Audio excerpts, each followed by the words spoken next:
E aí pessoal, tudo jóia? Estamos começando mais um podcast da Resgalo Engenharia, a empresa que transforma seus sonhos em projeto e cria soluções sob medida. Meu nome é Bruno. Meu nome é Priscila. E eu sou a Larissa.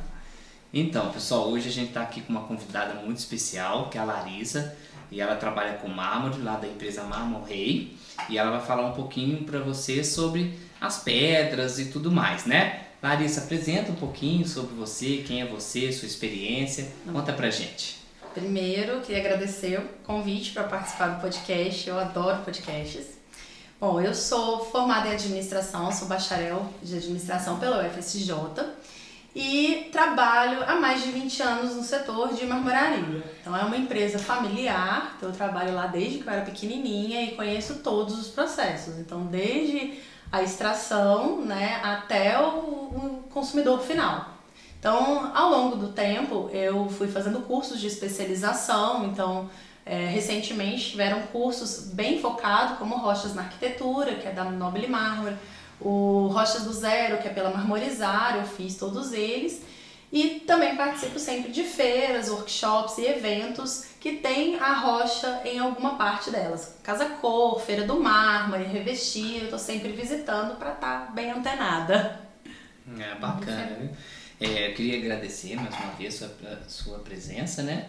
E queria pedir, pessoal que está seguindo a gente, né, para curtir, né, se inscrever, compartilhar, mandar perguntas também, que a gente está aí sempre para poder acrescentar e ajudar, né, todo mundo aí que quiser saber um pouquinho mais aí, tudo que envolve a engenharia e a construção, né?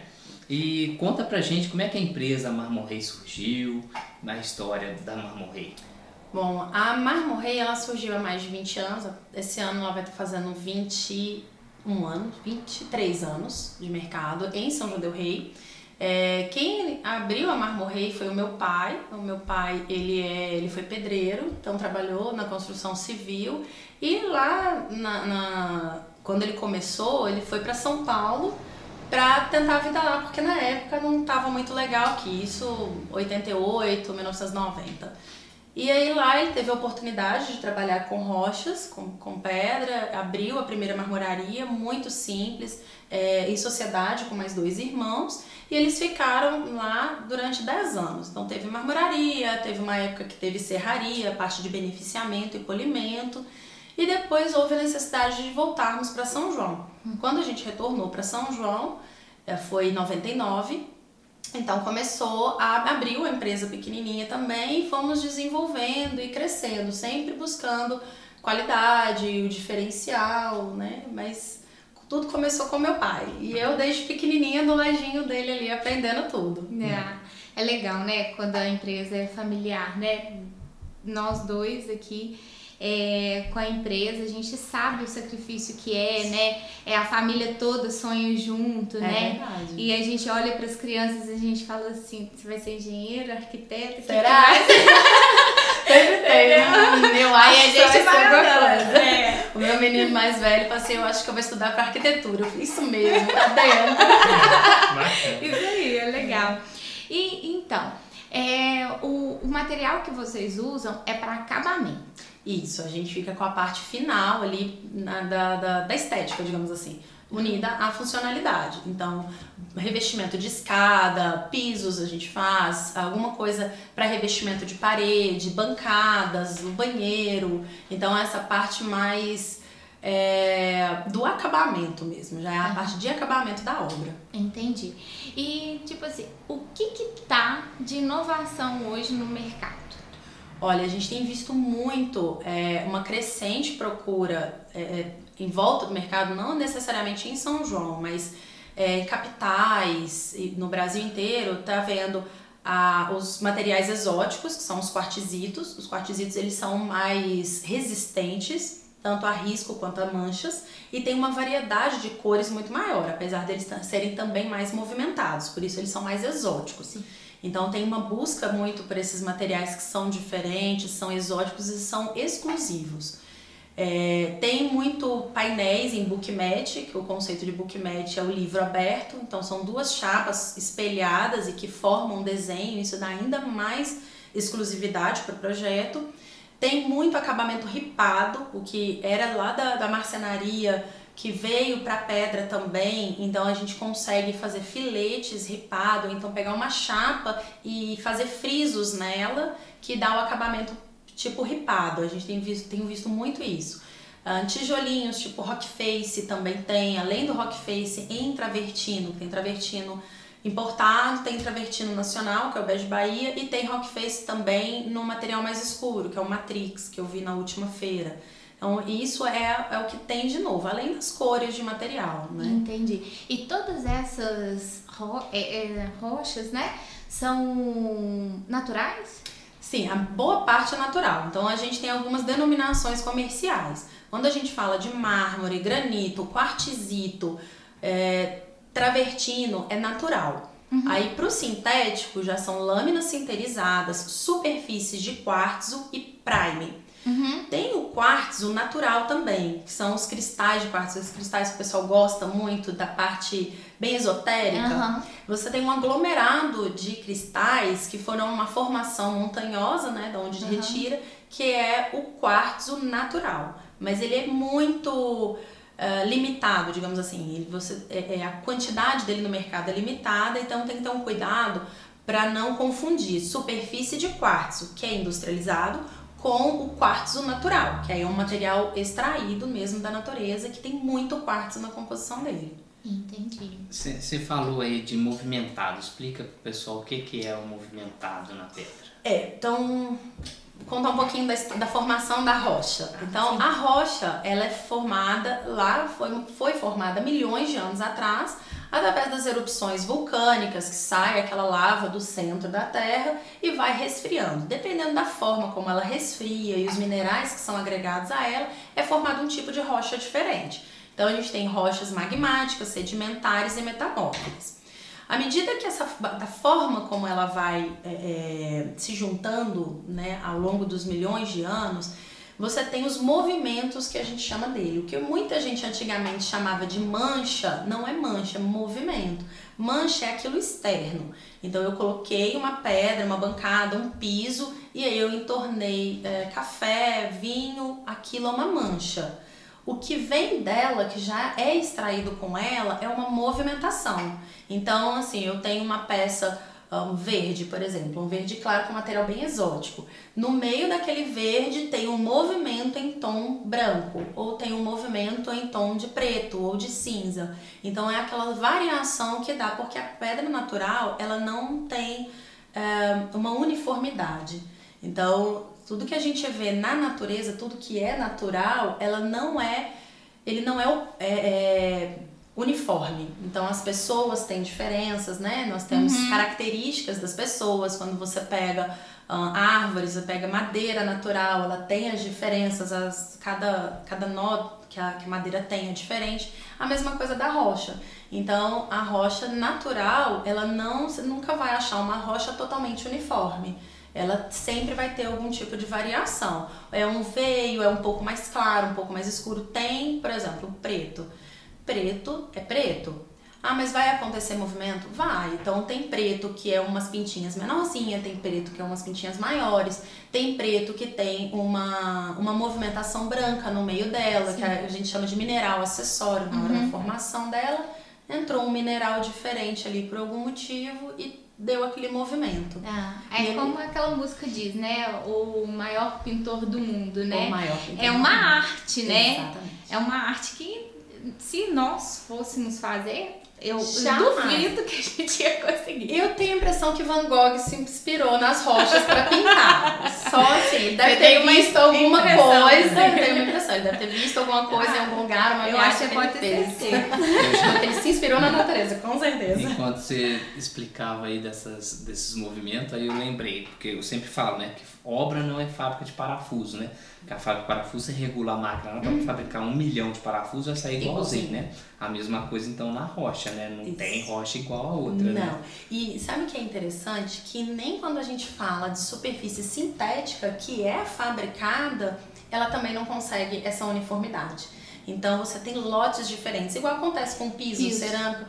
Quando você for comprar, gente, compra um pouco a mais. Tem que ter essa margem Tem que ser o mesmo lote. Isso, por causa do lote. A mesma coisa é a rocha, tanto a sintética quanto a natural. A natural dá ainda mais destaque, porque à medida que ela vai sendo extraída, então você imagina uma cadeia de montanhas e ela é extraída daquela cadeia de montanhas. À medida que a montanha vai avançando, vai movimentando o material, vai modificando as cores dele. Então o que eu comprei hoje é um tipo de material. Nossa, mas faltou na minha obra, quebrou e tal, vou ter que comprar daqui a 3 meses. Não vai ser igual. Se eu não tiver o mesmo lote lá em estoque, for pedir novamente, não é igual.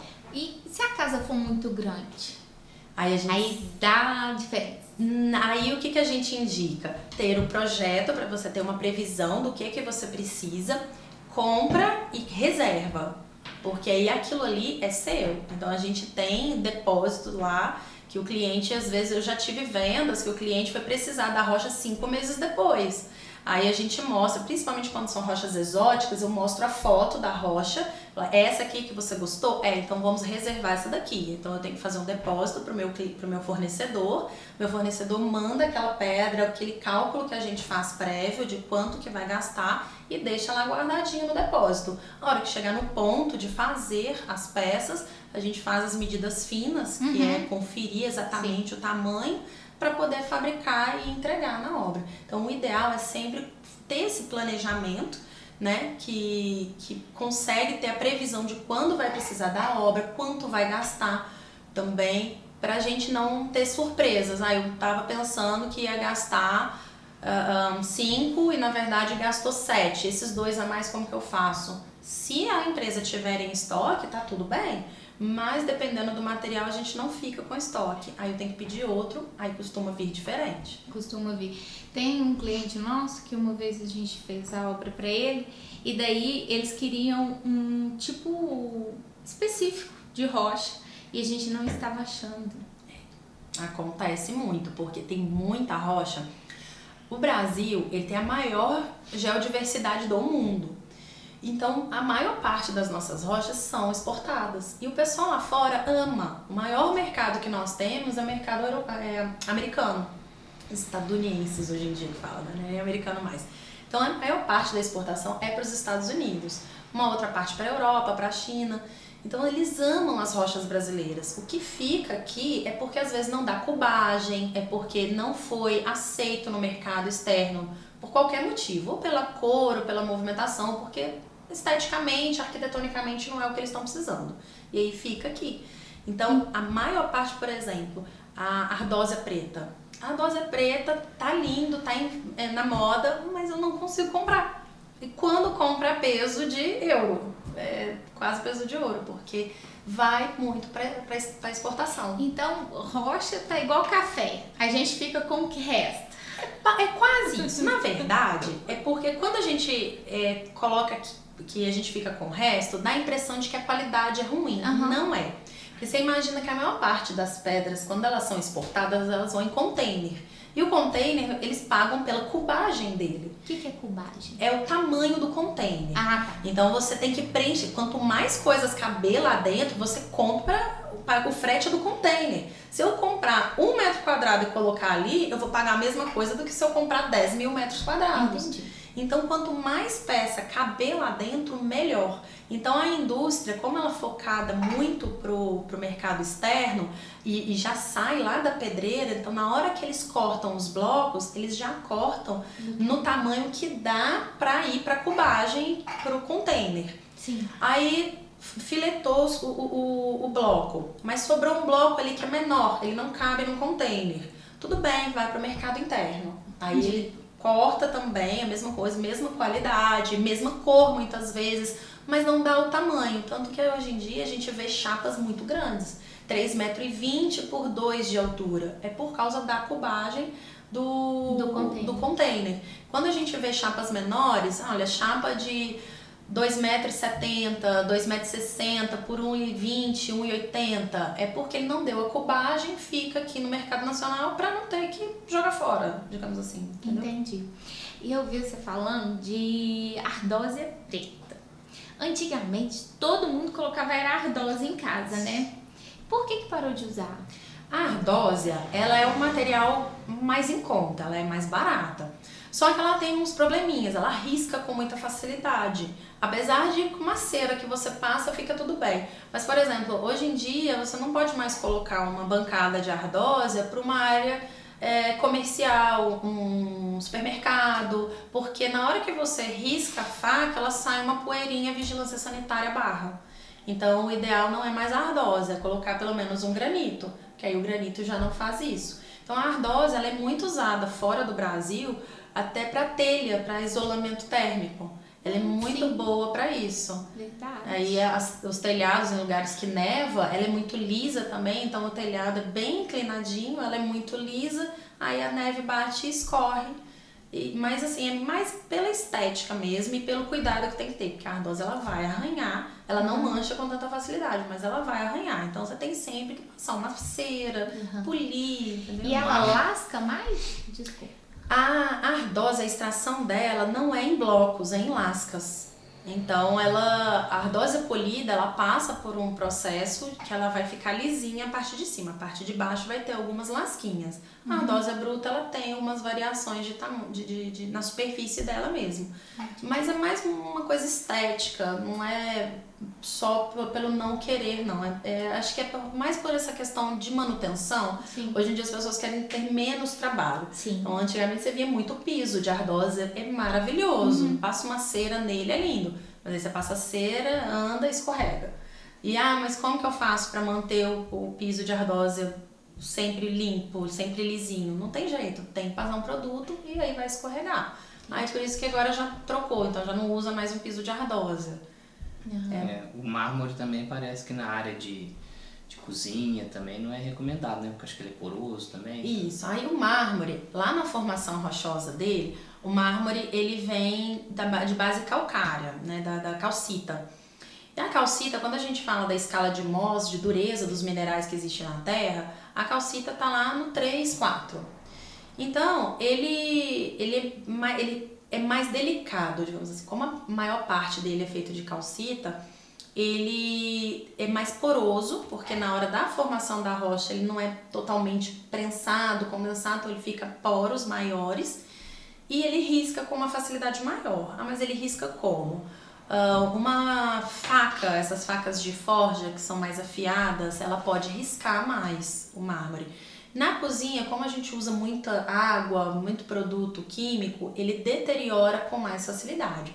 Mas olha só, a gente tem o mármore dolomítico, tem a dolomita na composição dele, que é um pouco mais resistente, porque na hora da formação rochosa, ela já conseguiu ser mais condensada, então ele tem uma porosidade menor, mas ainda pode riscar, ainda pode manchar. Só que se você for colocar comparativamente, que em Roma, Vaticano, a Europa quase toda, porque os mármores mais antigos vêm da Europa, é toda de mármore, e tá lá. E eles acham lindo. O mármore de Carrara, a Itália é lotada de mármores. E mármores até mais delicados do que os mármores que nós temos aqui no Brasil. E até hoje tá lá. O que demanda se o material é bom ou não é o que o cliente está disposto a fazer para evitar a deterioração. Né? Os cuidados, Os né? cuidados, porque é o que a gente, no meio de marmoraria, a gente sempre fala. Nada resiste ao vandalismo doméstico. Nada. Você pode colocar inox, se tiver vandalismo doméstico, vai dar problema. Vou arear uma panela em cima ali, vai dar problema. Então, minha mãe é assim. Então assim, nem se você pegar, você vai pegar uma lâmina sinterizada, que é o material mais tecnológico que nós temos, fabricado até para ser utilizado em locais onde a rocha natural às vezes não alcança, ele vai sofrer com esse vandalismo. Então é o cuidado. Então o que o cliente está disposto? É onde tem que ver o perfil do cliente, a gente ajuda também a entender o que o cliente gosta, até porque nada dura para sempre sem cuidado. É igual um carro, se você não cuida do carro, ele vai dar problema. Um móvel de madeira, se você não cuida da madeira, vai dar problema. Um piso de madeira, então tudo até uma casa, a parte estrutural da casa, ela vai ficar, mas pode ser que tenha uma impermeabilização, necessite mais vezes, uma repintura, o telhado que a chuva de granizo estragou, ter que trocar algumas telhas, é a mesma coisa. As manutenções, elas precisam acontecer. E aí o mármore ele demanda mais manutenção do que o granitos e quartzitos. Tem um selante, alguma coisa que Tem, faça? tem. A gente, hoje em dia, a tecnologia já avançou muito. Então tem um impermeabilizante posterior que é passado nas costas da pedra, isso na obra. Ele tem uma textura similar à argamassa. Então você passa nas costas da pedra para evitar a eflorescência que sobe e evitar uma contaminação talvez da argamassa, do cimento, alguma coisa que vem de baixo. E tem os impermeabilizantes superiores que a gente passa também. Só que o que acontece? Existem vários impermeabilizantes no mercado, mas eles não são para sempre. A gente tem a promessa de um impermeabilizante, que é um importado, Stain-Proof, que ele chama, que ele dá garantia de 20 anos. Mas a gente já testou, ele altera a cor do material. Então se você vai pegar um material branco, na hora que você passa, o branco fica com aspecto de molhado. Aí já não dá a estética que precisa. Então a gente usa um outro impermeabilizante com nanotecnologia.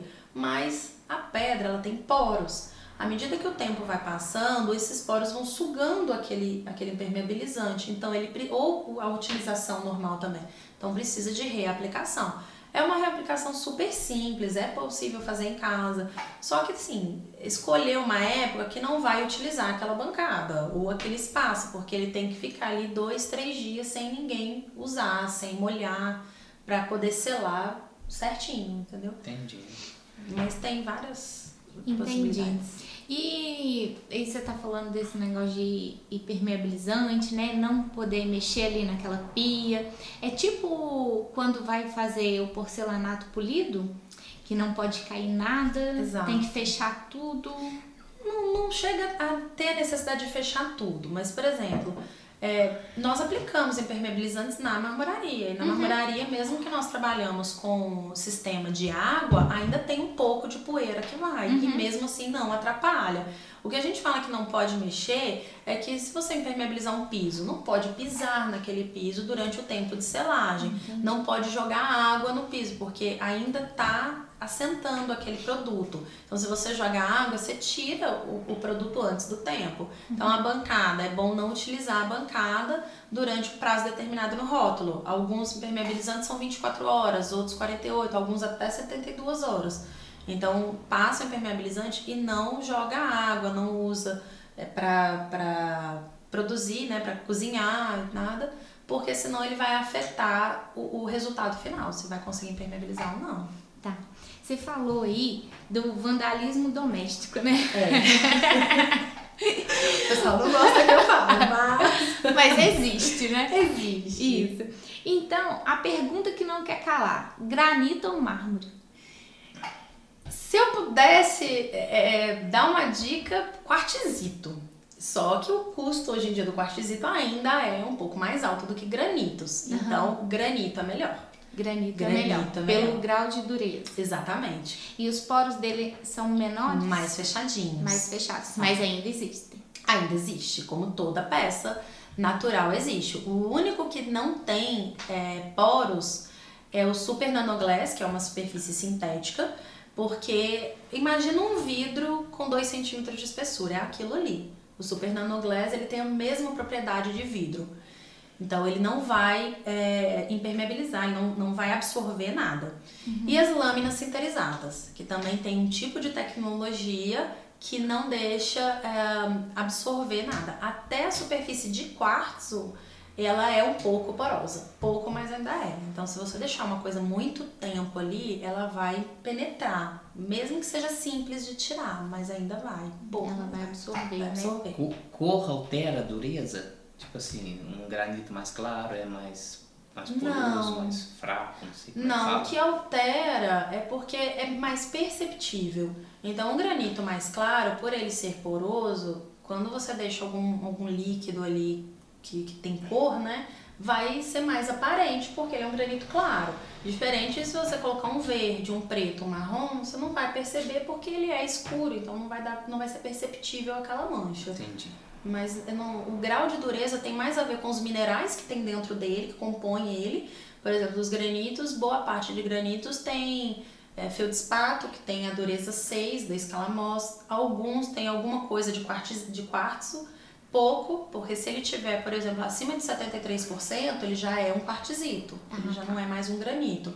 E também como que é a formação rochosa dele, não só a quantidade de quartzo não, porque o granito ele é uma rocha magmática, o quartzito já é uma rocha metamórfica. Então mesmo que ele possa ter, dificilmente você vai conseguir granitos com mais de 70% de quartzo na composição. Mas se a formação dele foi a primeira, logo que saiu a lava e ela endureceu, é uma rocha magmática, é um granito. Se ele passou por transformação, pressão, temperatura, ele sofreu uma metamorfose, ele é um quartzito. Por isso ele é mais resistente. Na verdade, não é por isso, é pela composição dos materiais. Porque o mármore, por exemplo, é uma rocha metamórfica, derivada do calcário. Então, é uma rocha que se transformou, mas ainda assim ela é delicada, porque ela tem calcita na composição dela. Entendi. Então, a calcita tem o grau 4, 3, 4 na escala Mohs. Então, como ela é mais frágil, então o mármore automaticamente se torna frágil, entendeu? Aí, quando você tem um material mais resistente, por exemplo, o quartzo, quando ele é transformado, metamórfico, ele é mais duro, porque a dureza do mineral quartzo é maior. Entendi. E Larissa, o que você diria para uma pessoa que está pensando em construir, né? O que ele tem que observar assim, para ele falar para o arquiteto, né? Para o engenheiro dele, para o consultor, né? Na questão das pedras, né? Já tem que ir lá no começo, na época de projeto, já tem que começar a olhar, ou ele pode deixar lá para a última hora? Não, na verdade planejamento é tudo numa obra. Apesar da gente saber que a obra ela acontece em intercorrências, que a gente precisa lidar com aquilo, né? Alguma coisa que não estava muito ali previsto, só que lidar com imprevistos quando a gente tem um planejamento é muito mais fácil do que lidar com imprevisto quando não tem. Então, quando a gente fala em rochas, é a mesma coisa. A rocha, por ela ser da natureza, ela existe uma certa limitação. Seja uma limitação de cores ou uma limitação de valores. Então, eu quero um material verde. Eu coloquei na minha casa tudo verde. Verde e azul são as cores mais difíceis que existem na natureza. Então, se você quer um verde, provavelmente você vai ter que desembolsar um dinheirinho maior para poder fazer. Branco puro, não existe. Não existe nada uniforme na natureza. Então, eu coloquei na minha casa tudo piso marmorizado, coloquei parede com formas geométricas, a bancada, se eu colocar mármore vai ficar muito pesado. Então, eu quero uma superfície toda branca, só sintético. Aí você vai ter que desembolsar um valor mais alto, porque os sintéticos são mais caros em sua maioria. Existe rocha mais cara que sintético? Existe. Os materiais exóticos são realmente mais caros, mas são mais exclusivos. Então, quando está iniciando uma obra, tem a parte estrutural, mas no projeto já pensa qual a rocha vai ser colocada. E pensa primeiro na rocha para depois o restante dos revestimentos. Como revestimento você consegue fabricar, então tem uma gama muito grande de revestimento. Muito branco, mais azul, verde, rosa, amarelo, com desenho liso, tem uma variedade muito grande. Então você escolher a rocha primeiro e o revestimento a partir dela evita que você fique refém do branquinho puro, que é muito caro. Ou do preto São Gabriel, que é aquela rocha, aquele pretinho básico que a gente chama. Tá? Todo mundo gosta, é um material com bom custo-benefício, mas é igual de todo mundo. Mas é porque a hora que o cliente chega para comprar, né, a rocha, é aquela hora que o bolso tá bem apertadinho. Por isso que tem o planejamento, que aí a gente já sabe, já tem arquitetos que me ligam, Larissa, tô querendo indicar tal rocha para o meu cliente. Aí vem um briefing também que o pessoal tem que fazer. Então, o seu cliente, ele tem condição de pagar até quanto? Porque eu vejo muito o estético ganhando mais do que o funcional. Então, a gente tem torneiras caríssimas, tem cubas caríssimas, tem tapete, luminária, mas na hora que vai pôr a pedra, nossa, eu não tô com dinheiro, eu vou pagar R$200 o metro. Gente, R$200 você vai pôr R$12? Tem R$12 pra porque não tem. Então, e as coisas estão muito caras. Estão muito caras. E entre o planejamento, a fase de levantamento de custos de uma obra, até a efetivação delas, tem que contar com dinheiro no tempo. Então tem que contar com a inflação, que a minha tô planejando que essa pedra eu vou precisar só daqui a 1 ano e meio. Então você sabe que o orçamento que eu fiz agora não vai ser o mesmo, daqui a 1 ano e meio tem reajustes, tem inflação, tem valorização do dinheiro no tempo. Então é bom sempre pensar no que quer montar, falar com o arquiteto, com o engenheiro, com o designer de interiores, com o construtor. Quem estiver fazendo o projeto, o que cabe no bolso? Porque também colocar um móvel planejado, fazer um closet, por exemplo, que custa 50 mil, sendo que a pessoa pode comprar um guarda-roupa, não faz muito sentido.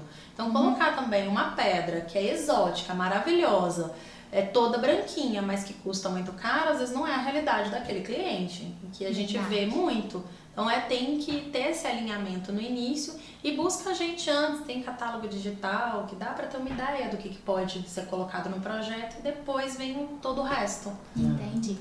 Então, a gente foi lá no sul e a gente tomava vinho normal, né? A gente tomava às vezes um prosecco, um espumante, não sei o que, mas a gente não tinha, assim, a realidade de como era o processo. E aí quando a gente foi numa vinícola, né, a gente viu quanto gasta para aquele espumante ficar pronto, aquele vinho. Aí toda vez que a gente vai olhar, a gente fala, nossa, né, gastou 2 anos, 3 anos. Aí a gente vê realmente quanto o valor, o valor e não o preço. Conta pra gente um pouquinho do processo para a rocha chegar até a casa do seu cliente. Então, se a gente for buscar lá no inicinho, antes de abrir uma pedreira, é preciso fazer um estudo geológico, então tem que chamar geólogos para estudar, máquinas para poder perfurar aquilo ali, porque tem amostras que vai sendo tirado do solo para fazer um estudo de quais minerais contém aquilo ali, para ver se é possível tirar em lascas, se é possível tirar em blocos, e se aquilo ali é uma pedreira de brita, é uma pedreira de São Tomé, de ardósia, de mármore, granito e tal. Depois de todo esse processo que é feito, então aí tem a parte burocrática, então tem que entrar com um pedido ambiental para autorizar a extração daquele local, tem que fazer um estudo de fauna e flora que existe e fazer uma compensação ambiental naquele local. Aí é dar esse pedido, uma autorização de lavra, e ela tem um tempo, então 30 anos, 50 anos, por exemplo. Então ele pode extrair naquele local durante um tempo pré-determinado e depois aquela pedreira ela é desativada e é começado o reflorestamento, né? A parte ambiental que é refeita, a compensação dentro dali. O que acontece? Aí pode fazer, quando a gente vê uma pedreira, ele tem que tirar a capa, a gente chama de capa da pedreira. Então tem um monte de terra somente até depois chegar na rocha. Aquelas primeiras rochas, dificilmente elas são utilizadas. Então ela é retirada e ela é utilizada para pavimentação do local, porque normalmente essas pedreiras são locais muito ermos, muito afastados. Então naquele local vem junto toda uma estrutura até para as pessoas que estão ali em volta, sabe? Então a gente no local que tem pedreira consegue chegar luz, consegue muitas vezes chegar internet, então você fornece estrutura até para o lugarejo onde é extraído aquela rocha. E aí essas capas de pedreira, que são blocos menores, ela é retirada e é feita a pavimentação para que os caminhões consigam chegar. Quando chega numa parte boa, que a gente chama parte boa da pedreira, aí é feito retirado aqueles blocos. Primeiro é retirado o que eles chamam de bancada. É uma parte bem grande, 7 metros, 8 metros de altura por 20 de comprimento, por exemplo. Então, todo o processo é feito à água. Então, essa água ela é captada da chuva, é feita o reuso dela, né? Não há necessidade de ser água limpa. Então, é feito o reuso, eles têm poço de decantação. Toda pedreira que você vai tem poços de decantação para alimentar a pedra, as máquinas de multifio, de fio diamantado, aliás. Então é serrado. Antigamente o processo era feito com microexplosões. Hoje em dia quase nenhuma pedreira usa microexplosões. Então ela é furada com uma broca, depois passa o fio diamantado e a máquina vem girando aquele fio para serrar. Depois que serra de um lado, serra do outro, né? Serra embaixo, que desprende aquilo da montanha, Aí vem com a retroescavadeira ou colchão de água que vai colocando ali e infla o colchão, a retroescavadeira que empurra.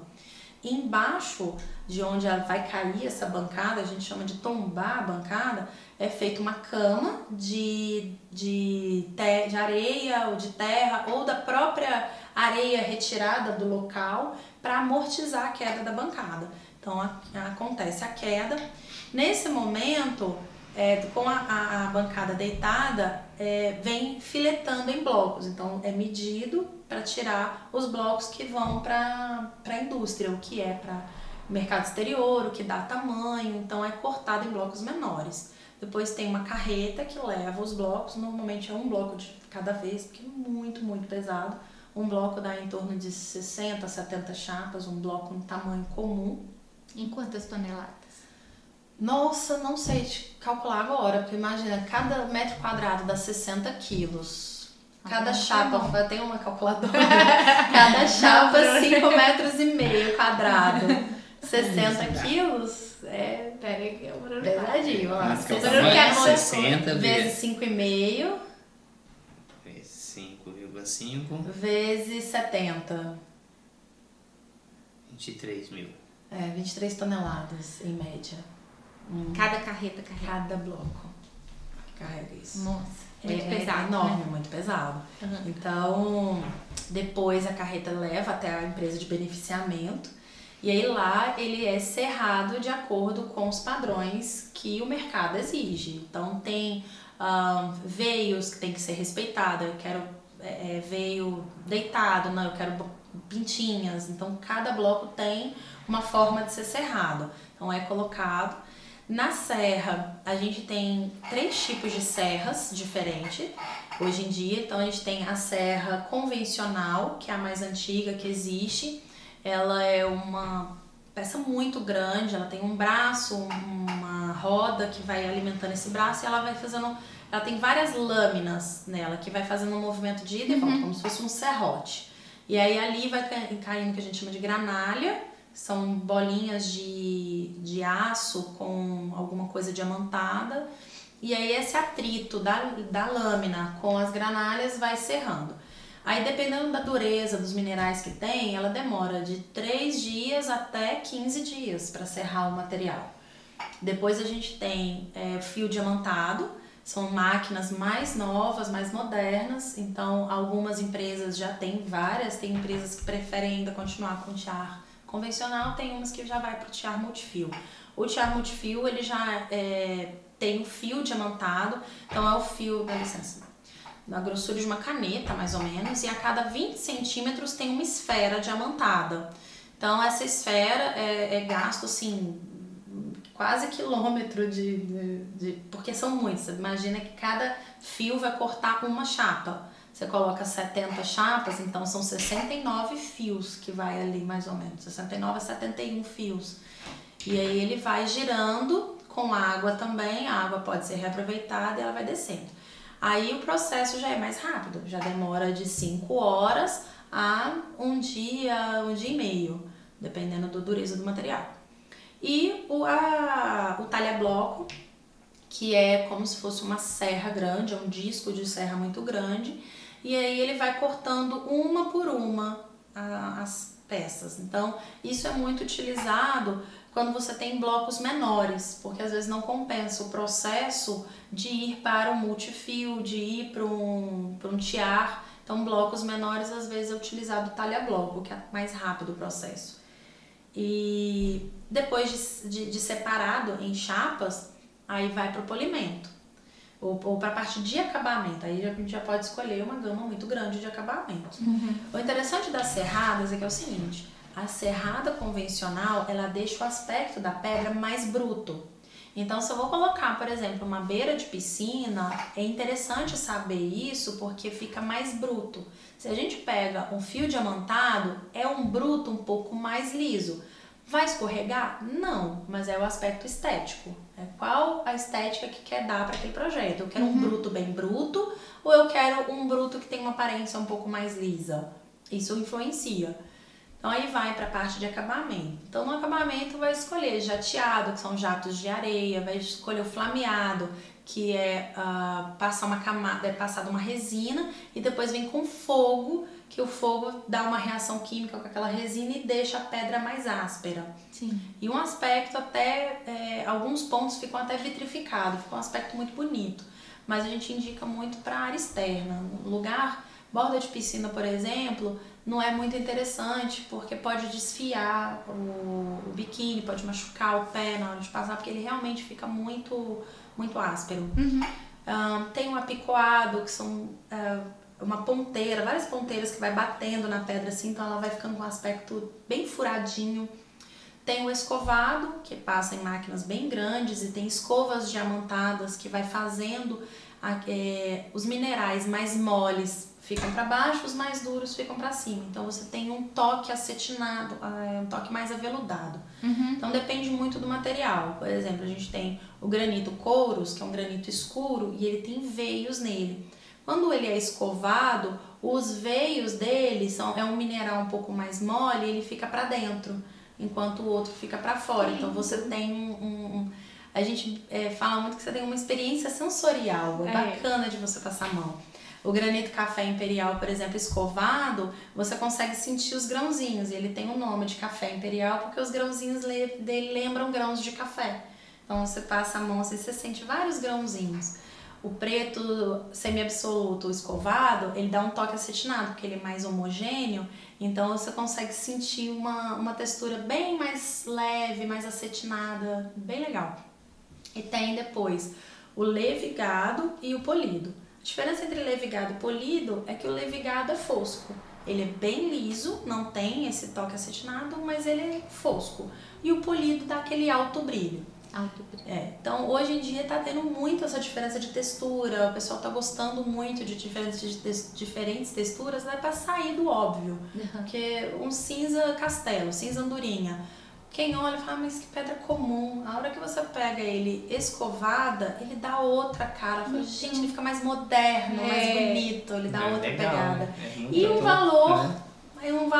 custo-benefício maravilhoso, porque o cinza andorinha é um dos materiais mais em conta, que a gente tem o melhor custo-benefício. O preto São Gabriel também, ele consegue escovado, fica lindo. Ele vem da indústria para nós. Eu não consigo fazer replicar. isso. Não dá. Eu tenho escovas. Tem que comprar. Isso. A gente tem escovas lá, mas para fazer coisas pequenas. Então, por exemplo, a gente vai fazer uma ilha onde tem um recuo e a parte interna da ilha, que é, por exemplo, nessa mesa onde a gente coloca as pernas, ela vai ficar aparente. E o cliente quer aquele acabamento slim, só 2 centímetros. Então eu preciso dar o acabamento do outro lado. Aí a gente usa, mas lembrando que ele não fica perfeito como o da indústria. Porque você tem uma pressão de máquina diferente que nós não temos manualmente. São máquinas mais industriais. Exatamente. Tá. Mas e quanto tempo você estima, assim, nossa, de começar até chegar lá no... Olha, quando nós comprávamos bloco, a gente já chegou a comprar bloco, era tipo 3 meses, porque tem fila de espera no beneficiamento também. Então a gente ainda tem que entrar na fila de espera, tem fila de espera de bloco.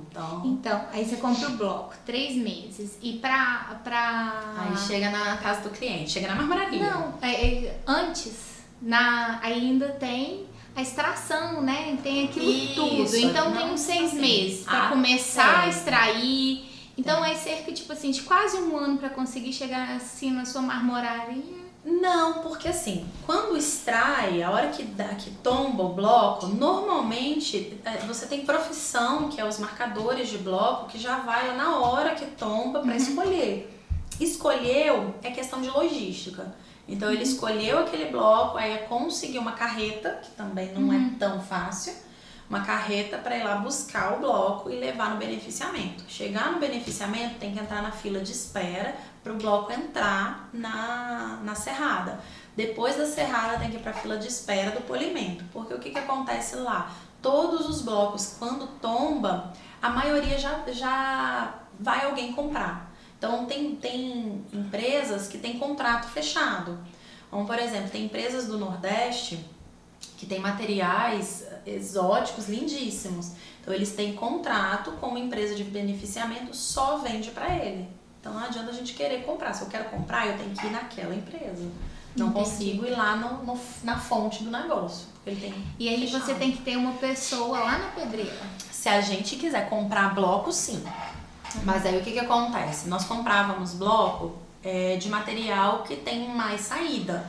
Porque apesar de ter todo esse processo, ainda sai um pouco mais barato do que comprar no distribuidor. Porque se você vê que cada lugar que tem um processo, tem um imposto adicionado, Sim, tem o lucro adicionado, tem tudo ali. Então a gente, material com muita saída, a gente comprava bloco. Mas o comprar bloco, ele é quase um tiro no escuro. Eu não falo que é um tiro no escuro mesmo, porque você tem pessoas que são experientes nisso. Então, o que acontece para você comprar bloco? Eles molham as 5 faces que o bloco tem, porque o material molhado, ele consegue ver movimento. Mas o que acontece? O bloco ele tem 3 metros de comprimento, 2 de altura e 3 de largura, 2 de altura e 2,5 de comprimento. No meio daquilo ali pode ter algum mineral acessório que não conseguimos ver e o bloco sair com algum movimento diferente. Então, vamos imaginar um preto. O preto ele é todo uniforme, o preto São Gabriel é uniforme. Pode acontecer que no meio daquele bloco tenha uma incidência de calcita que deixou ele com um movimento branco em algum lugar. Aquilo ali a gente não consegue ver antes. Então aquele material, só depois de serrado é que a gente vai conseguir ver a qualidade do material. Então a gente não compra mais blocos porque eu não consigo ver o meio dele. Sim. Então se tem alguma coisa no meio. Então a gente olha 5 faces. Pelas 5 faces é dado o preço do material. Olha, acho que tá legal, vou pagar esse preço. Chega no meio do caminho, não. Teve essa incidência de calcita. É um material que eu vou ter uma perda, digamos assim, porque ninguém quer um material preto, todo preto, com aquela mancha, que o pessoal chama de mancha, mas é um movimento. Ao invés de achar aquilo como a exclusividade do material, no Brasil é rejeitado. Não vende, né? Não vende, é rejeitado. Então o preço já cai. E muitas vezes é uma perda que a gente tem. Entendi. Então é mais vantajoso comprar, fora o dinheiro que fica parado, né? Você vai ficar com 70 chapas. Você tem que girar 70 chapas em quanto tempo? E do mesmo material. Do mesmo material. Então, assim, o mercado é muito variável. Entendi. Então, a gente nossa não cidade tem. é uma cidade assim, pequena, né? Pequena. Então acho que a saída também não é assim tanta. Não é. A gente não consegue vender 300 metros de material, de um material só. A gente consegue de vários, numa mistura. Então, quem compra bloco, normalmente é para levar para as distribuidoras. Então, nós compramos normalmente de empresas que já fazem a serrada. Então, a gente não compra nem de distribuidor. Porque o distribuidor ainda tem mais imposto adicionado ali, então vai encarecendo. Então, nós compramos em Cachoeiro de Itapemirim, que tem o polo logístico ali. Então a gente compra de empresas que já têm o hábito de comprar bloco e serrar e polir. Então a grande maioria. Um ou outro que é fora. Pra você ter uma ideia, teve uma cliente que estava precisando de amarelo Florença. É um material mais antigo, né, que a gente já não vê com tanta frequência, mas ela queria. Eu liguei para vários fornecedores, o que eles me falaram foi o seguinte: não tá tendo no mercado, só quem tem lote é mais antigo. Por quê? Porque a pedreira tá saindo linda, a pedreira tá saindo perfeita, faz tudo para exportação. Então, Entendi. a gente fica refém. Normal. Deixa eu te falar uma coisa. Para quais cidades vocês atendem? São João, Tiradentes, Santa Cruz de Minas, Prados, Resende Costa, Lagoa Dourada. É um leque aí de 60 quilômetros, pelo menos, em volta a gente atende. Riviera Real, lá na represa de Camargos, Itutinga, a gente faz. E hoje eu estive lá em Lavras também para abrir uma parceria lá pra gente começar a atender Lavras também. Que legal, vai dar certo. E a questão da mão de obra, né? Você já entrega instalado, você entrega na mão do pessoal para eles poderem instalar? O que você diz aí sobre isso? Então, a instalação, a gente precisa de uma mão de obra qualificada para fazer essa instalação de forma que fique muito boa. Só que eu não tenho ainda pessoal da nossa empresa que faça essa instalação. O que a gente faz é combinar com o cliente se pode ser um horário fora do expediente, porque os nossos colaboradores fazem como um extra, muitas vezes. Só que o que acontece aqui muito em São João? A instalação, ela só é contratada quando é um material muito caro. O material mais simples, os pedreiros normalmente fazem a instalação e fazem muito bem. E nós acompanhamos se precisar. Então, Larissa, eu não preciso contratar com você, o meu pedreiro é muito bom, tem um pedreiro de acabamento muito bom, mas o que você pode fazer para ajudar? Eu posso vender a massa plástica já na cor que precisa para não destoar. A gente pode indicar qual que é o processo para fazer o lixamento, né? Porque na hora que passa a massa plástica, quando ela seca, ela fica áspera ali. Não tem que vir com uma lixadeira e tirar aquele excesso. Então a gente explica como que faz, todo o processo de acompanhamento para que o pedreiro faça da melhor forma possível. Mas por enquanto a gente não tem instaladores da nossa empresa. Mas a gente pode indicar, a gente faz parcerias também com outras pessoas para fazer essa instalação. Entendi. E os cortes, né? A gente tem vários cortes, né? E o que é mais usado hoje ainda é aquele de 45 graus? Ainda tem o reto, né? O 45 graus, porque aí tem uma saia, mas o pessoal agora tá vindo uma nova concepção do minimalismo também. Agora não, já tem um tempinho, mas o pessoal tá preferindo saias mais fininhas, e o acabamento slim, que é o 2 centímetros mesmo. Mas em mostras eu tenho visto um movimento muito grande para voltar para o boleado, porque agora a gente tem muito conceito do orgânico, então formas orgânicas, muita curva, muita forma que não é totalmente geométrica, né? Então não é um círculo certinho, não é um oval, não tem formas orgânicas, e junto com essas formas orgânicas vem o boleado. Porque a gente não consegue fazer 45 graus numa peça que é redonda, a não ser que a gente fileta tudo, então tem que ser filetinhos bem pequenininhos, colado. Isso exige uma mão de obra mais especializada, um tempo maior de produção e um custo maior também, mais elevado. E aí o boleado veio para poder suprir isso, então fica todo arredondado, fica bonito. Apenas pia de cozinha que tem que ter um cuidado, que se quiser fazer ela com 2 centímetros, ou é feito com rebaixo americano ou rebaixo italiano, que é aquela peça rebaixada na própria pedra. Então nós fazemos colando uma pedra por baixo, a gente rebaixa para ficar bem fininho, fica com 1 centímetro mais ou menos, e cola uma pedra por baixo, e aí você consegue a frente, mas tem que ter o armário para esconder aquela pedra que vem por baixo. Ou então uma pessoa que não tem o hábito de usar muito a pia, que tem uma lava-louças, alguma coisa. Porque nos Estados Unidos, por exemplo, não tem a área molhada, é a pia já inteira, porque lá dificilmente eles lavam louça na mão, vai tudo para lavar louças, então não faz aquela molhação toda na pia. Então eles não têm saia, aí tem esse movimento. O boleado agora tá voltando, tenho visto boleado retornar, só que quando a gente fala em materiais exóticos, com movimento, com cor, onde a própria pedra é a protagonista do ambiente, aí o pessoal tem optado por saias grandes, às vezes lavatório até de piso, então vem a pedra do chão até na altura, para poder a pedra ser o destaque do local. Entendeu? Aí abusa dela. Ela é o destaque, tem que abusar dela. Então, pessoal, se você estiver gostando aí, né, do nosso podcast, manda pergunta, depois a gente encaminha também para a Larissa responder, né? Segue a gente aí tanto no Instagram quanto no YouTube, tá? Curte, né? Isso. Curte, comenta, compartilha. Isso, né? Ajuda a gente aí, né? E Larissa, o que você tem assim a acrescentar, que você pode dar uma dica, uma coisa super bacana que você pode falar aí pro pessoal que tá acompanhando a gente? Primeiro, escolhe a pedra e depois os outros revestimentos. Por quê? A bancada, dificilmente você vai reformar uma cozinha depois. Reformar o banheiro é muito trabalhoso.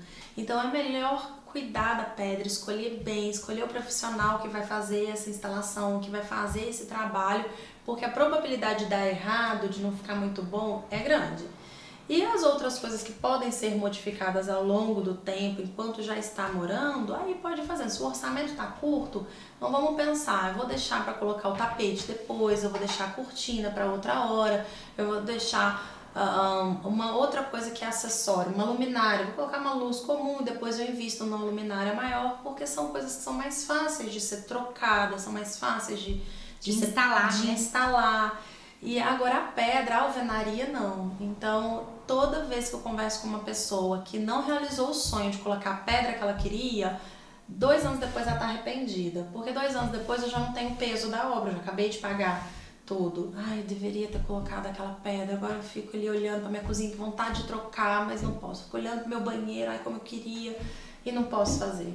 Verdade. Então, é assim, se organiza, planeja, coisas que podem ser colocadas depois, algum móvel, tapete, a luminária, o sofá, a televisão de 65 polegadas, a torneira. A torneira é fácil de você trocar. A cuba não, a cuba você tem que ver qual que você quer direitinho, porque não dá pra trocar a cuba facilmente. Mas a torneira que é fácil de trocar, esse tipo de coisa que tem uma facilidade para ser trocada, tenta postergar depois, né, colocar uma um pouco mais simples para poder utilizar, mas depois ponha dos seus sonhos porque é mais fácil. A pedra não tem jeito. Pensa na pedra primeiro para depois pensar o restante. O conceito, eu quero um conceito, uma casa orgânica com muito tons terrosos. Ok, você tem os tons, aí você busca a pedra para depois você buscar o piso, o revestimento, a tintura e tudo mais. Lembrar sempre do custo-benefício de tudo, porque o barato muitas vezes sai caro. Muito. Então, muitas vezes não. Sempre o barato sai caro.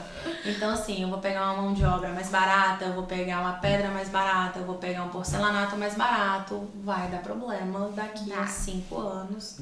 Problema. Então, eu falo muito sobre a pessoa ter uma compra consciente, né?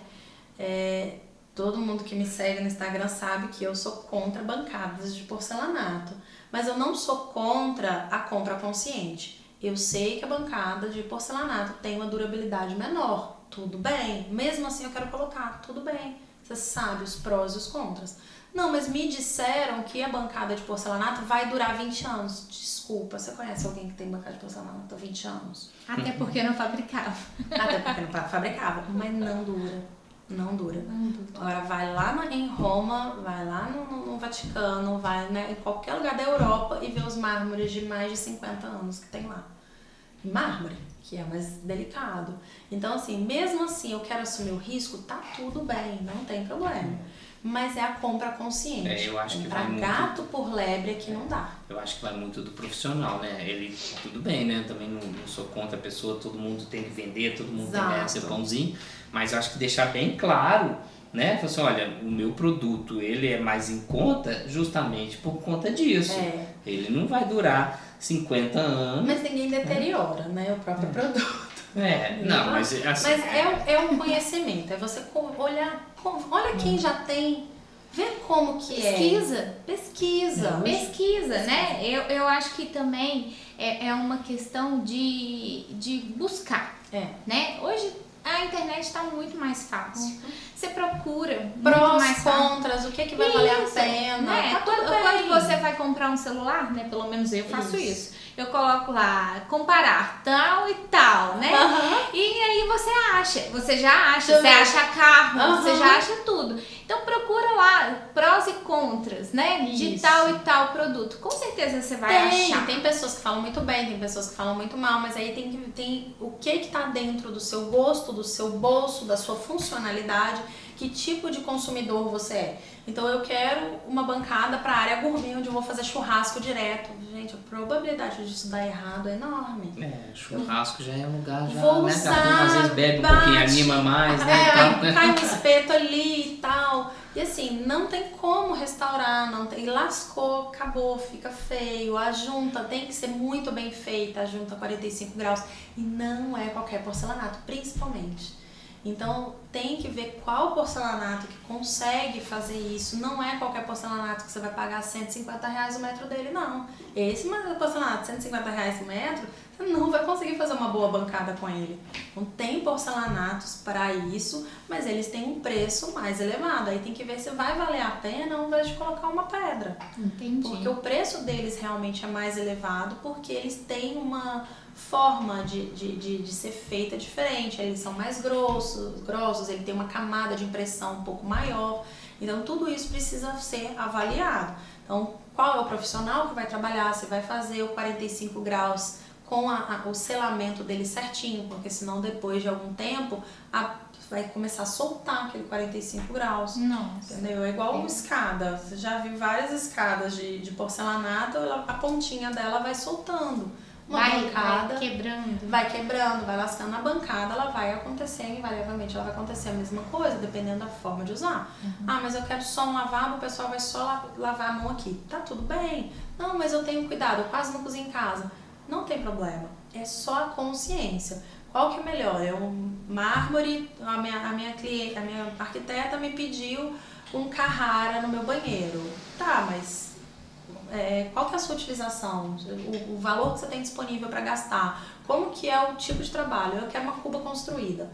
Tudo bem, a cuba construída você quer para o banheiro que todo mundo usa, para o lavabo? Não, é um banheiro de uso normal. Então vamos sentar e pensar. Como que vai ser feita a manutenção dessa cuba construída? Vai limpar ela sempre? Quem vai limpar ela? A válvula é aparente ou é válvula oculta? Isso tudo a gente tem que pensar, porque eu já vi muita gente reclamar de cuba construída, não vale a pena colocar, depende. Porque se você coloca uma cuba construída com uma válvula oculta e nunca mais limpa, ela vai dar lodo, ela vai dar mau cheiro, porque ela precisa ser limpa. Nós realmente não recomendamos muito a cuba construída para banheiro que você utiliza toda hora. Escova dente, faz barba, deixa cair maquiagem, entendeu? O melhor é a cuba de louça. Ela é mais lisa, menos porosa, é mais fácil a manutenção. Mais fácil a limpeza. Mais fácil a limpeza. E também eu acho que é uma questão de cultura, né? Lá nos Estados Unidos, eles já constroem a casa de madeira, né? Eles mudam de casa de 10 em 10 anos. Não é igual aqui no Brasil, que a gente constrói uma casa para a vida toda, né?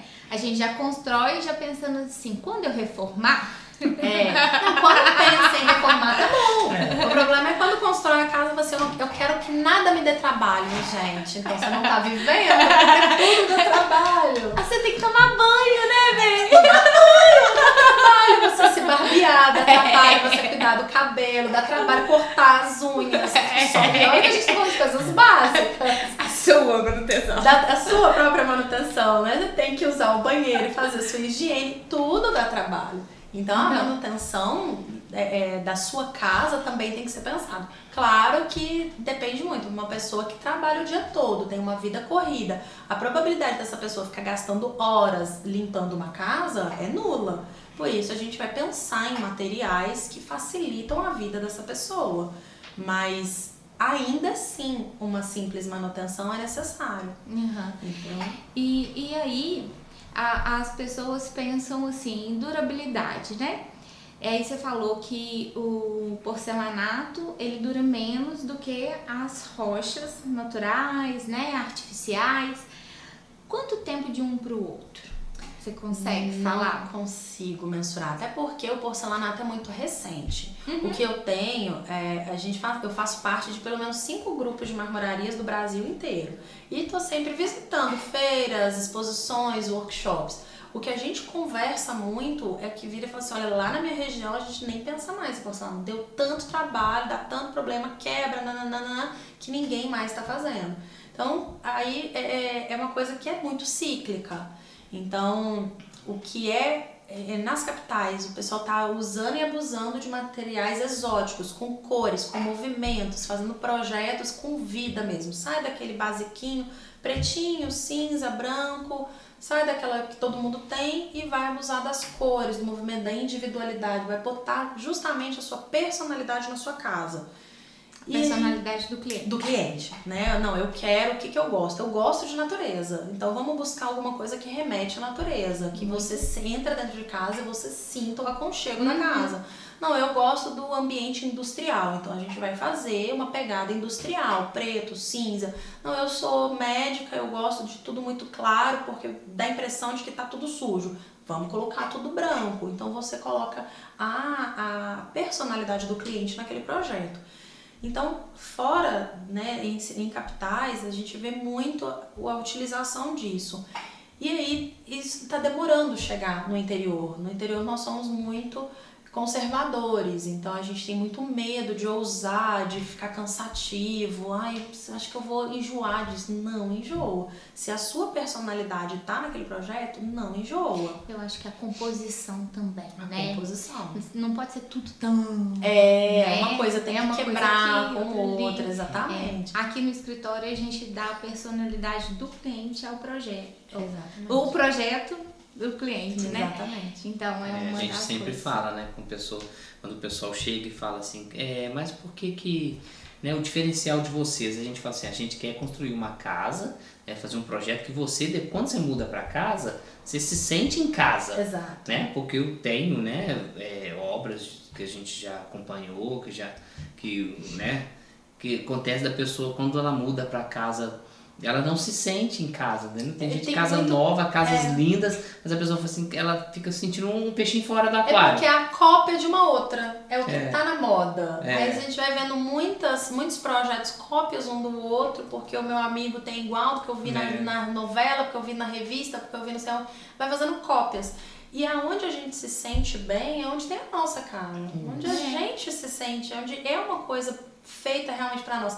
Nossa, mas o problema é que hoje em dia a gente preocupa muito com a opinião do outro. Aí vai um amigo, nossa, mas sério que você colocou esse negócio azul aqui? Não acha uma cor muito... Gente, mas eu amo azul. Eu amo azul. Eu vou olhar pra azul todo dia.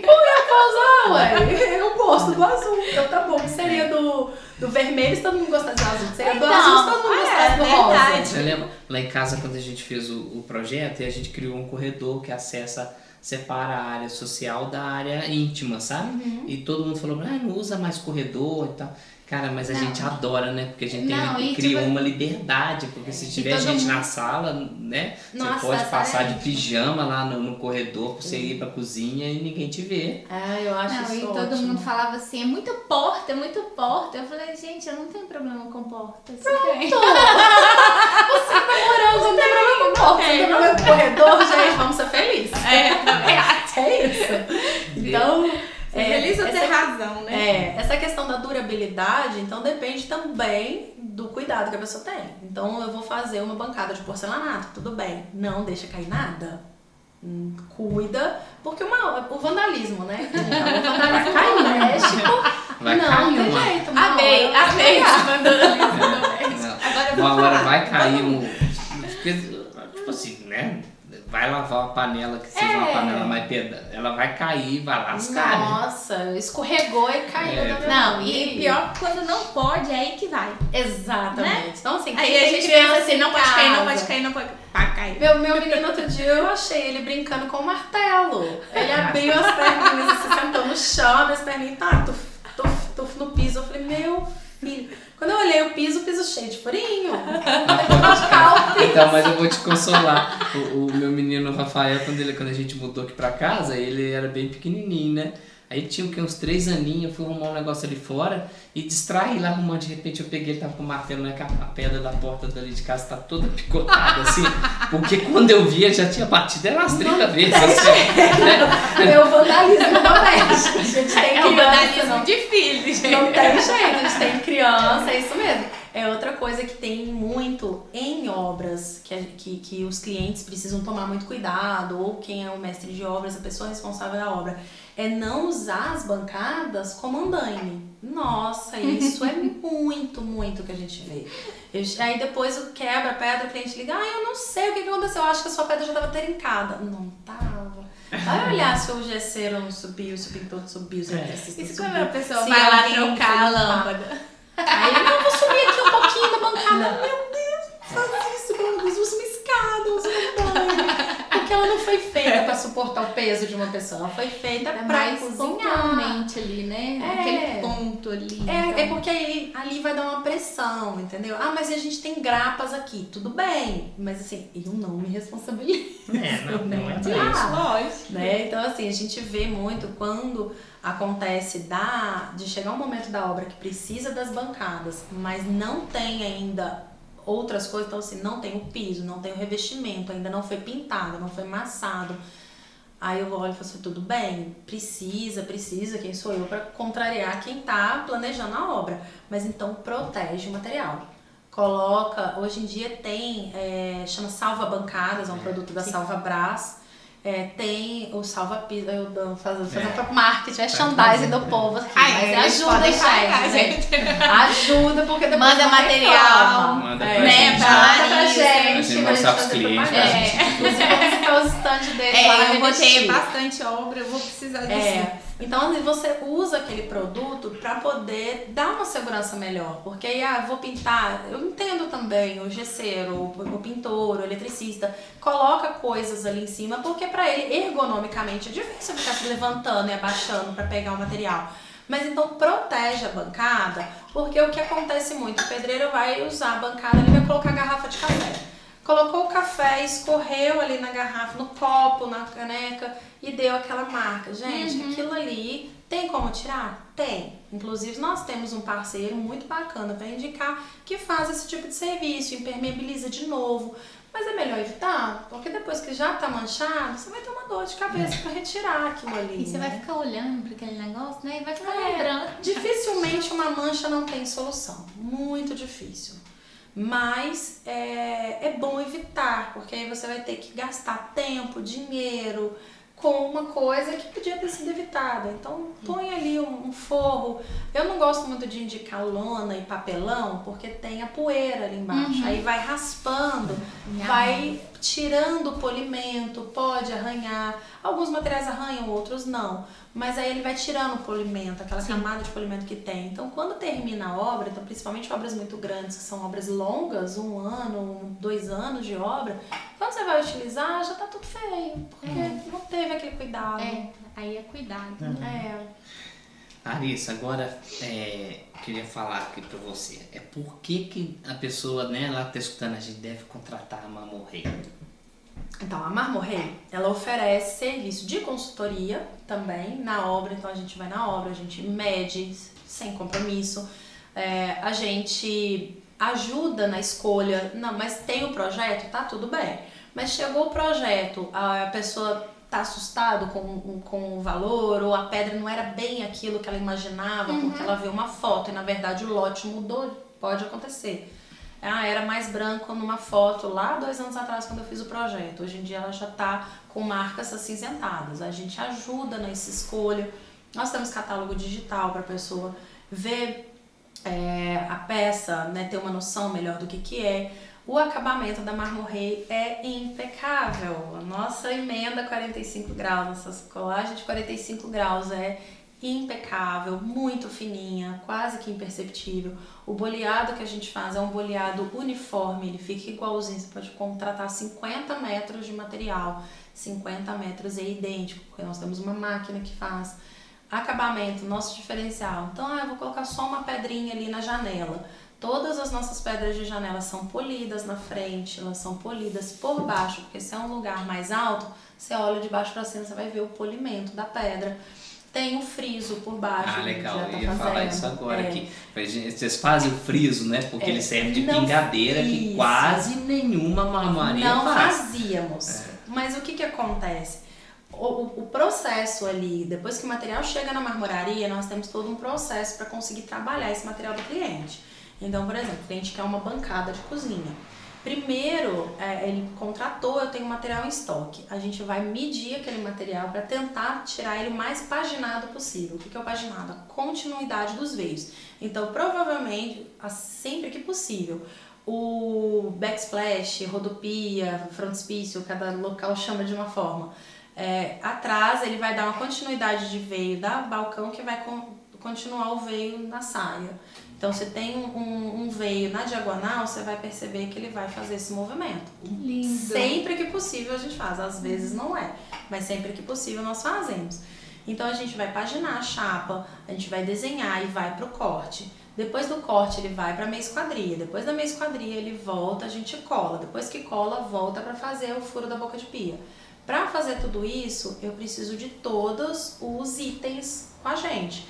Então, eu contratei uma bancada, prazo de entrega é de 30 dias. Mais é 30 dias a contar da cuba ali, entendeu? Por quê? Porque já aconteceu do projeto, eu vim indicando uma cuba, então a largura 65. Quando o cliente trouxe a cuba, nossa, eu amei essa outra cuba aqui, ela é muito mais bonita. Quando eu olho o tamanho, não cabe nos 65 centímetros. Então a gente vai precisar aumentar o tamanho da bancada. Se eu já tivesse cortado antes, a gente tinha jogado fora o material, tipo. Nossa. Não posso. Não. O material é caro pra todo mundo. É caro pro cliente, é caro pra mim também. Claro. Então a gente só faz o corte a partir de todas as peças. Então tem que ter torneira, tem que ter cuba, tem que ter fogão, tem que ter lixeira, se tiver torre de tomada, tem que ter torre de tomada, tem que estar tudo lá na empresa. A gente abre, confere tudo com o cliente, fica guardado num local seguro e depois a gente devolve. O que é colado, o que não é colado a gente devolve junto. Para a gente conseguir colocar no projeto, nas medidas, se vai caber, porque nós temos medidas de segurança na pedra também. Eu não consigo colar uma cuba com 2 centímetros só aqui na frente, ela vai quebrar. Eu tenho que ter uma margem de pelo menos 4, 5 centímetros para que ela tenha reforço ali, né? Entendi. Então, a gente tem todo esse cuidado, não é só pegar para fazer, a gente tem todo um cuidado de analisar onde é melhor, onde fica. Se tiver projeto da marcenaria, ainda melhor, porque a gente olha junto com o cliente onde que é gavetão, onde que é porta, para poder fazer coisas alinhadas, né, para ficar esteticamente mais bonito. A gente faz, né, o boleado, a meia esquadria, impermeabilização, a gente impermeabiliza todas as bancadas quando ela sai da empresa. Sempre indicamos reaplicar o impermeabilizante quando o cliente voltar e começar a utilizar efetivamente aquilo ali. Ela vai penetrando, vai saindo. Agora, sobre as pingadeiras, o que que acontece? A gente corta, vai para a máquina de polimento na polibordas. Então a polibordas pule na frente, a gente tem que virar ela de cabeça para baixo para polir embaixo e depois tem que voltar para a serra para dar o friso. O que que acontece? Toda essa logística interna que a gente tem demanda tempo, demanda valores, porque o disco de serra que tem que passar, as lixas para polir, e o pessoal não estava se importando. Então quando a gente mandava um orçamento, não, mas ficou mais barato em outro lugar, mas faz isso? Não precisa fazer.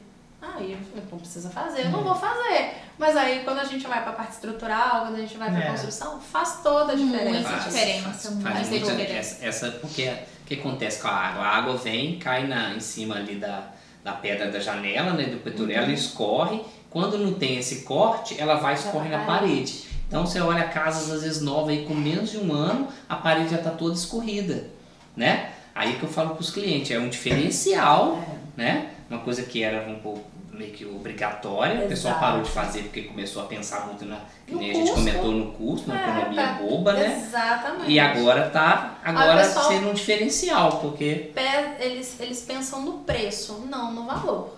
Então, a gente precisa acompanhar o mercado. Eu não posso deixar de vender porque o cliente virou e falou assim, eu não quero, coloque tudo bem, por sua conta e risco. Se você não quer, não quer. Mas agora a gente vê realmente a necessidade. Então, mesmo quando o cliente fala assim, não precisa, eu vou fazer pra você, tá? Porque não faz sentido não fazer. Porque senão também diminui a sua qualidade, Exato. né? É um problema isso. Às vezes, deixa eu te perguntar uma coisa. Tem uma cliente nossa que tá com esse problema. Não fez, né, no acabamento, esse corte. E aí, o engenheiro mandou fazer.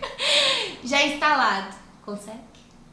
Não consigo, porque a máquina, a única forma da gente serrar, quando ela não foi entregue, a gente passa na serra, que é uma máquina grande, para sair certinho. Lá no local tem que ser com a maquita, só que mesmo que você gire a maquita, você tem ainda o espaço da mão, a mão não chega até ali na frente. Entendi. Então ela não consegue dar espaço para você frisar, tem que ser pedido antes. Tem que ser pedido Tem que ser pedido antes. Então a gente tem O que que a pensar gente- outras soluções. Então, o que pode ser colocado de solução, por exemplo, pode colocar um fio, pensei agora, talvez um fio de PU ali embaixo, porque ele vai bater no PU e vai escorrer. Só que assim, se for um lugar alto, vai ficar aquele fio de PU, vai ficar feio. Esteticamente falando, pode ficar feio.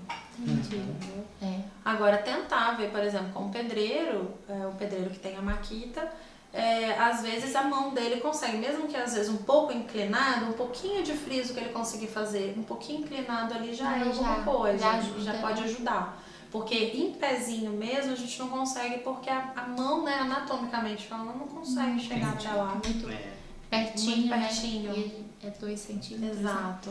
Então, assim como a Marmorrei, a Resgala Engenharia também é qualidade. Exatamente. Tem que Sim. pensar nisso. Tem que pensar nisso, pensar. né? E não fazer essas economias, né? A gente vai pensar, porque aí você tem uma obra nova Isso. que tá toda respingada, tá manchada, quando achou, pô, mas tem 3 anos que eu pintei e já tá assim. Tá, porque lá achou que não tem problema ficar sem. Tem problema ficar sem. Tem problema, viu, gente? Agora, pra arrumar a solução, Ah, é um problema. é maior o problema. Maior o problema.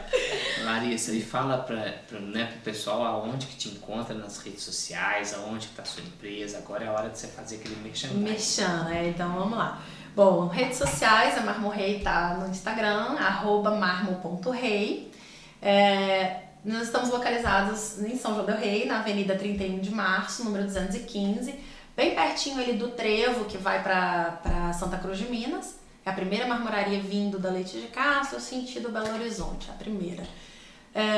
E telefone, nosso telefone fixo que aparece no Google, quando você dá um Google lá, o telefone fixo que aparece lá é nosso WhatsApp também. Então, e nas nossas redes sociais tem um link na bio que você consegue baixar catálogo digital, você consegue acessar o nosso WhatsApp para perguntar qualquer coisa. Pode falar aí qual é o WhatsApp, depois a Ana O WhatsApp nosso é 32 999 63 1939. Então, esse é do nosso comercial. Aí chegam lá, a Aline filtra, né? Nossa colaboradora filtra as nossas conversas ali e encaminha para quem é o responsável. Então, manda para mim ou para nosso projetista. Então, ela vai fazendo esse filtro e vai dando todo o apoio. A Aline é super capacitada também, pessoa gente boa demais. Tá. Igual na Júlia. E tanto os clientes, né, quanto arquitetos, projetistas, né, engenheiros podem ir lá conhecer. Pode. A minha agenda é um pouquinho bagunçada, porque tem hora que eu tô no comercial, tem hora que eu tô na produção, tem hora que eu tô no administrativo. Entendemos. Então, assim, é sempre bom dar uma ligadinha. Larissa, você vai estar aí tal dia? Você tá aí, marcar mais ou menos o horário? Eu vou na parte da tarde, aí eu me organizo para estar lá e recepcionar os especificadores, né? Arquitetos, engenheiros, designers, todos eles e os clientes também que têm uma dúvida que talvez a nossa colaboradora não consiga solucionar, eu tô ali também para poder dar esse suporte para ela e para o cliente, especificador também. Inclusive, se precisarem de amostras também, nós temos, exceto um material muito exótico, talvez, que eu não consiga com os meus fornecedores, mas se é um material que nós já trabalhamos, eu sempre tenho umas pedrinhas ali para conseguir entregar de amostra. Não, me dá aqui para eu escolher o piso. Esses dias foi uma cliente acompanhada com a arquiteta. Vamos escolher a pedra primeiro e depois a gente escolhe os revestimentos. Eu falei, nossa, que orgulho, que lindo, isso mesmo. Aí, não, mas você tem uma amostra? Eu falei, tenho, daqui, pode levar essa amostra, depois eu trago, não precisa trazer, eu tenho mais. Então, encantada. Nossa, eu tô encantada disso, leva, porque aí você coloca a amostra do ladinho do revestimento, do lado de tudo, e aí você consegue fazer um mood board, consegue compor aquilo ali pra ter uma ideia de como vai ficar o ambiente. Mas aí é super certinho. Primeiro a pedra, que tem teoricamente uma limitação, porque você tem limitação de valor, ou limitação de cor, de movimento, para depois escolher os outros revestimentos, pra gente não ter que ficar refém de uma coisa só. Lógico. Bacana. Então, pessoal, né, eu quero falar para vocês que nos segue, a gente ainda começa a seguir, né? Quem gostou, curte aí. Segue a gente tanto no Instagram, no YouTube, né? Segue lá também a Marmor Rei no Instagram, né? Isso. Pra gente poder estar aí sempre indicando, dando as dicas, né? E que quero agradecer quem ficou aí até o final, escutou esse grande papo. Quero agradecer você, Larissa, pela disponibilidade de vir aqui bater esse papo com a gente, né? Eu tô disposta a bater papo com qualquer pessoa que me chamar e falar de pedra. Gente, eu amo falar de pedra. Então. Eu fico tão desejada quando eu sou convidada, assim, que vocês não têm noção. Mas a gente gostou muito do seu bate-papo. Foi muito, agregou muito valor na nossa vida também, né? E espero que tenha agregado a todo mundo que está nos assistindo, né? E um grande abraço, né, para todo mundo. Obrigada, né? Pessoal. Quem tiver dúvida também sobre alguma coisa de pedra que talvez não seja acompanhado ainda por algum responsável, arquiteto, engenheiro, não tem ainda um projeto, pode ir lá conversar com a gente ou com a Resgate Engenharia. Vem pra cá que a gente te encaminha pra lá. É isso aí. É o melhor a fazer. O caminho é certinho esse aí. Primeiro eles que vão ter todo o suporte pra depois a gente. Obrigado, viu, gente? Obrigada. Obrigada.